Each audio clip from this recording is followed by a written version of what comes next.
السلام علیکم ناظرین، میں ہوں آپ کا ہوسٹ ڈاکٹر نوید۔ آئیے آپ کی ملاقات کرواتے ہیں ہرپال داس صاحب کے ساتھ، جو کہ چیف ایگزیکٹو ہیں نیو وسان کاٹن فیکٹری کے، اور ان سے ملتے ہیں اور سب سے پہلے ان سے پوچھتے ہیں کہ دہشت گردی کے حوالے سے حکومت پاکستان کو کیا اقدامات کرنے چاہیے جس سے دہشت گردی کا مکمل طور پر خاتمہ ہو جائے، اور کچھ بزنس پوائنٹ آف ویو کے حوالے سے پوچھتے ہیں، خاص طور پہ لوڈ شیڈنگ کے حوالے سے، انکم ٹیکس کے حوالے سے، اور ان کے جو اقلیتی ہیں ان کے کوئی مسائل ہیں ان کے بارے میں پوچھتے ہیں۔ آئیے آپ کی ملاقات کرواتے ہیں ہرپال داس صاحب۔ السلام علیکم۔ السلام علیکم۔ کیسے ہیں آپ؟ ٹھیک ہیں؟ ٹھیک ہے، بالکل۔ دہشت گردی کے حوالے سے آپ کیا کہیں گے کہ حکومت پاکستان کو کیا اقدامات کرنے چاہیے جس سے دہشت گردی کا مکمل طور پر خاتمہ ہو جائے؟ یہ کہ پاکستان آرمی ڈٹ کر دہشت گرد مقابلہ کر رہی ہے۔ پہلے کی نسبت میں آرمی کی کاوش بہت اچھی ہے۔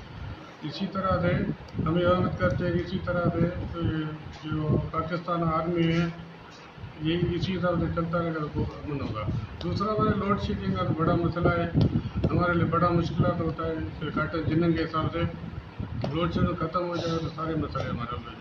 جو ہم لوگ انکم ٹیکس پے کرتے ہیں حکومت پاکستان کو، کیا اس میں آپ کو حکومت پاکستان سہولیات وہ سہولت دے رہی ہے؟ آپ اس سے مطمئن ہیں؟ مطمئن ہے، بالکل۔ آپ کے کوئی مسائل ہیں تو وہ آپ بیان کر سکتے ہیں؟ کوئی یہاں کسی قسم کا، اب یہاں 47 سے ہی رہ رہے ہیں؟ 47 سے رہے ہیں۔ ہاں، آپ کو کوئی مسائل کسی کے بارے میں ہیں تو وہ آپ بیان کر سکتے ہیں؟ بس ہمارے جنن کاٹن کے ساتھ جو بڑا مسئلہ یہ لوڈ شیڈنگ ختم ہو جائے گی تو آسانی ہو جائے گی، بالکل بہت اچھا ہو جائے گا۔ بہت شکریہ۔ ناظرین، یہ تھے ہرپال داس صاحب جو کہ اپنے خیالات کا اظہار کر رہے تھے۔ ان کا ایک آرمی کی کاوشوں کو بہت زیادہ سراہا ہے کہ آرمی نے دہشت گردی کے مقابلے میں بہت زیادہ کام کیا ہے، اور زیادہ کام کریں تاکہ پاکستان سے دہشت گردی کا جو ہے ناسور وہ ختم ہو جائے۔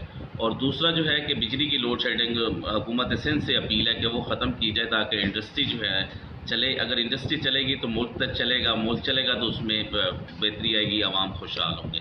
کیمرہ مین علی ہاشمی کے ساتھ ڈاکٹر نوید پیروجی، BBC اردو ٹیم۔